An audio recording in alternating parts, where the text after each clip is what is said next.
Ce que l'on veut n'est souvent pas ce qu'il nous faut. Mais qu'on soit dans le cas de l'erreur à l'échelle de l'humanité ou de l'erreur à l'échelle de l'individu, le principe reste le même. On s'inflige de la souffrance et on perd du temps, à un moment on pourrait vivre beaucoup mieux. Heureusement, la psychologie et les neurosciences ont bien étudié le problème et elles proposent des solutions, les voici.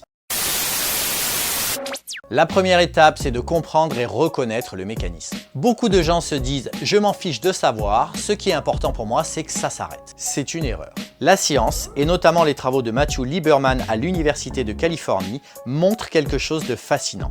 Le « name it to tame it », le nommer pour le dompter. Tant qu'on n'a pas conscience du schéma, c'est l'amygdale qui gère la crise. C'est cette partie du cerveau qui est le centre des émotions. On est en mode survie, on ne contrôle rien. Mais dès l'instant qu'on comprend le schéma, dès qu'on met un mot dessus, du genre « Ah, c'est mon besoin de validation qui s'active ». Tiens, voilà ma peur de l'abandon. Alors l'activité cérébrale change de zone. Elle passe vers le cortex préfrontal, qui est le centre de la réflexion. Autrement dit, comprendre, ce n'est pas juste de la branlette intellectuelle, c'est le seul moyen biologique de récupérer les clés du camion.